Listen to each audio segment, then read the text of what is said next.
อายสลาดไหวตัวทันบ่ยอมโดนเทโดดลงก่อนกับทักทายสบายดี FC ทานผู้ชมทั้งหลายนอนมาพบพ่อกับเจบอลาวคลิปนี้ทานผู้ชมด้วยความคิดฮอดคิดถึงมือนี่เจบอลาวหายไปตั้งแต่เศร้าฮอดแรงมือเศร้านี่ก็ลงเพียงแต่คลิปเดียวทานผู้ชมกลัวจะได้มาพบมาพ่อกันมันบ่เป็นของง่ายๆได้ช่วงนี้คือเจบอลาวก็มีเวียกมีวาติดภารกิจอันสำคัญช่วงนี้งานกำลังเข้างานเข้าเนาะเงินมางานกับมาทำผู้ชมงานมาเงินกับเข้าทำผู้ชมเจบอเราต้องมีความจำเป็นต้องได้ไปหาเงินหาคำมาจุนเจือครอบครัวก่อนเพราะฉะนั้นแล้วมันจึงเห็นให้เจบอเราห่างหายไปเป็นมือทำผู้ชมเนาะก็หวังว่า FC แฟนคลับของน้องอายก็ยังคงจะบอลืมบอไลเจบอเราคนนี้เนาะมาพบมาพ่อกันมันกับอากาศหนาวทำผู้ชมมันเข้าฤดูร้อนแล้วแต่ว่าช่วง2 มื้อนี่อากาศหนาวรอท่าทีจะให้ฝนตกอยู่เขตม่องเจเบาลาวนี่ฝนบ่ตกแม้แต่น้อยเดียวเม็ดนึงกับบ่ตกโอ้ยเจเบาลาวล่ะเตรียมอุปกรณ์ละสากเพิงสากไฟสายเอาไว้ถ้ามันตกมานี่สิลองไปก้านกบก้านเขียดเบิ่งว่ามันจะได้กินบ่อยู่เขตบ้านของเจเบาลาวเนาะทักทายสบายดีครั้งนี้ก็หนีบ่มุ่งน้องอายเนาะ FC ทานผู้ชมทานผู้ฟังอยู่ทางฝั่งไทยเป็นจังไดน้องอายมือนี่เคลื่อนไหวอย่างแน่หายากข้อมูลของสิ่งที่ของน้องอายเนาะทานผู้ชมเนาะหัวข้อหลักของพวกเขาจึงว่านั่นเนาะน้องอายเกือบโดนเทยังใครที่ไหวโตทันเนาะกระโดดออกก่อนเนาะหลังจากหัวหน้าน้อยกระโดดออกลูกวงก็กระโดดไปตามกันบางคนกระโดดบ่ทันเนาะก็โดนเทไปมื้อวานนี้พวกเขาฮู้จักกันดีคือน้องอายได้ไปลิ้นส่วนน้ำอยู่ม่องไหนม่องหนึ่งทานผู้ชมเนาะอยู่ม่องหั่นก็มีหลากหลายกิจกรรมให้พวกเขาลิ้น มีทั้งเขาเอิ้นว่าอย่างภาษาลาวเอิ้นว่าขี่ตะลูดเนาะแล้วก็ลิ้นบานาน่าโบ๊ทเนาะแล้วก็มีสไลด์ดอกสไลเดอร์โอ้ยมีหลายกิจกรรมให้เฮาลิ้นทานผู้ชมบ่ฮู้ว่าเข้าไปในหั่นแล้วแม่นซื้อบัตรจองตั๋วเข้าไปบ่หรือว่ามันเป็นห้านอาหารเพียงแต่พวกเขาไปเซาตูบเขานั่งกินอาหารแล้วก็สั่งเมนูสั่งอาหารอยู่ห้านเขาแล้วเฮาก็สามารถลิ้นกิจกรรมเกือบทุกอย่างได้บ่หรือว่าเฮาไปกินข้าวกินน้ำแล้วถ้าเฮาอยากลิ้นอยากขี่สไลเดอร์อยากขี่บานาน่าโบ๊ทเฮาต้องได้จ่ายเงินอีกเนาะอันนี้เฮาบ่ฮู้เด้อเจ๊บ่ลาวบ่ฮู้เนาะเพราะว่าส่วนน้ำแบบนี้อยู่ทั้งลาวนี่ค่อนข้างว่ามีน้อยมีแต่อยู่แถวนครหลวงจันทน์นี่มีอยู่จังหวัดอื่นแขวงน้อยนี่จะบ่มีเด้อท่านผู้ชมเนาะแล้วมันเกิดปัญหาอย่างขึ้นที่เจบ่ลาวก็เฮ็ดคลิปเกี่ยวกับน้องอายเมื่อวานนี้ไปลิ้นสวนน้ำก็ประมาณเกือบ2คลิปเนาะแต่ว่าก็เมื่อวานนี้บ่ได้เห็นคลิปแบบนี้ออกมาจนมาเห็นมื้อนี้ท่านผู้ชมเกือบโดนเทคือจังได๋ก็ตอนลิ้นบานาน่าโบ๊ทแหละท่านผู้ชมเนาะน้องอายก็ได้ขี่ไปตามอันบานาน่าโบ๊ทนี่มันมีเจ็ตสกีเอาเสื้อไปผูกใส่ทั้งก้นของเจ็ตสกีแล้วก็ไปผูกใส่ตัวเขาบานาน่าโบ๊ทท่านผู้ชมเนาะมันเป็น มันเป็นยางแล้วก็สูบลมใส่เป็นคล้ายๆคือมะกล้วยอะไรคือบานาน่าแหละท่านผู้ชมเนาะแล้วก็ให้ลากไปบัดนี้เวลาลากไปนี่มันสนุกสนานในทุกคนที่จะลิ้นอันนี้มันต้องใส่เสื้อชูชีพท่านผู้ชมเนาะขี่ไปจุดอันตรายที่สุดของมันคือจุดใดเวลาที่เขาแล่นเต็มสปีดแล้วเวลาที่เจ็ตสกีมันเลี้ยวนะเข้าทางโค้งเวลามันตีโค้งเข้าไปมันก็จะแกงคนที่อยู่บานาน่าโบ๊ทนั้นไปนำเข้าใจบ่มันทีไปด้วยความไวเวลามันหักตึ๊กหักซอกมันนี่บานาน่าโบ๊ทมันก็เจ็บแกงไปได้ถ้าไผจับบ่ดีคือโดนเทเกือบทุกลายพอได้ลิ้นอันนี้บ่มีไผแล้วที่อยู่ตลอดปลอดภัยเพราะฉะนั้นแล้วเขาจึงให้ใส่เสื้อชูชีพแล้ววันนี้น้องอายเนาะ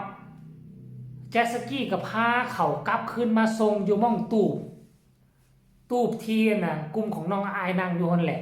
กำลังตีโค้งน้องอายเห็นแล้ววันนี้เจ็ตสกีกำลังตีโค้งน้องอายก็เลยชิงโดดก่อนทั้งที่น้องอายอยู่ทั้งหัวขบวนได้เป็นผู้ที่2อยู่ทั้งขบวนน้องอายโดดปุ๊บอันพวกไอ้ที่นั่งน้ำกันบางคนกับขั้นบ่โดดก็เป็นห่วงน้องอายค่อยสังเกตเบิ่งได้ผู้อยู่ด้านหลังของน้องอายประมาณ2คนบ่รู้ว่าผู้สุดท้ายเห็นน้องอายโดดปุ๊บผู้ทั้งหลังนี่ฮีบโดดเลยล่ะฮีบโดดฮีบลอยเข้าไปประคองน้องอายเห็นบ่ล่ะ ถือว่าเป็นตาย่องย่อทรงเซยเด้อเป็นตาสรรเสริญเด้อเป็นตาตบรางวัลให้คนนี้น่ะอันผู้อยู่ทั้งหน้าอันคนนึงแต่เราบ่ฮู้แล้วว่าเราโดดซ่าแต่ผู้อยู่ทั้งหลังมีผู้หญิงและทัดไปมีผู้ชาย2คนผู้ชายผู้สุดท้ายบอกเห็นน้องอายโดดปุ๊บแล้วหีบกระโดดเลยหีบลอยมาหาน้องอายถึงเป็นว่าน้องอายใส่เสื้อชูชีพแต่มันก็ยังความปลอดภัยมันก็ยังบ่ปลอดภัยเพราะด้วยความน้องอายอายุเพียงแต่12 ปีเท่านั้นเพราะฉะนั้นแล้วเราเฮ็ดถูกต้องแล้วสังเกตเบิ่งบ่แม่นว่าเราโดดเพราะว่าเราอยากถูกเทได้ตอนเขาแหกโค้งเนาะแต่ว่าเราโดดมาเพราะด้วยความเป็นห่วงน้องอายโดดปุ๊บก็หีบแลนหีบลอยเข้ามาประคองน้องอายเลยเพราะว่าช่วงนั้นมันเกิดเป็นคลื่นใต้น้ำขึ้นมาเวลาตีโค้งมาเป็นคลื่นใต้น้ำอาจจะเข้าปากสำลักน้ำได้เราโดดปุ๊บเราก็หีบประคองน้องอายเลยพอเห็นน้องอายอยู่โตแล้วบ่จมน้ำบ่ถึงหน้าถึงตาแล้วก็เลยพากันสนุกสนานม่วนซื่นไปเนาะไปเบิ่งคลิปนี้แล้วเฮาจะมาพ้อกันไป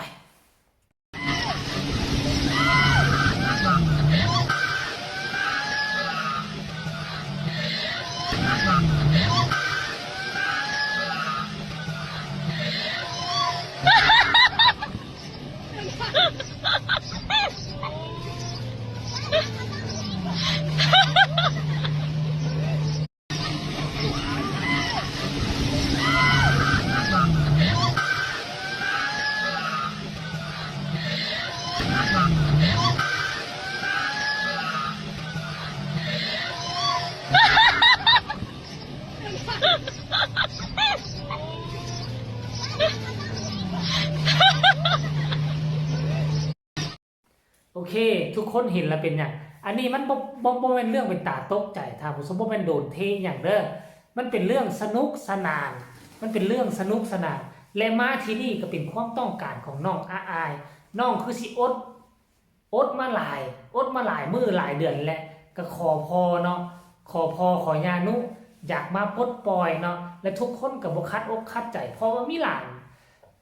ว่ามีหลานผู้เดียวอยู่ในวงหมอลำนี่มีหลานผู้เดียวมีลูกผู้เดียวญานุฮักพอนกฮักเอ้ยอายในวงก็ต้องฮักไปนำพอนางเป็นตาฮักนางเป็นตาสังเนาะบ่ว่าจะเว้าอีหยังกิริยามารยาทคือเป็นคู่ฮู้ผู้ดีท่านผู้ชมพันยามงานก็เฮ็ดงานเวลาอยู่เทิงเวทีเขาเอิ้นว่าราศีจับโอ้ราศีจับเนาะ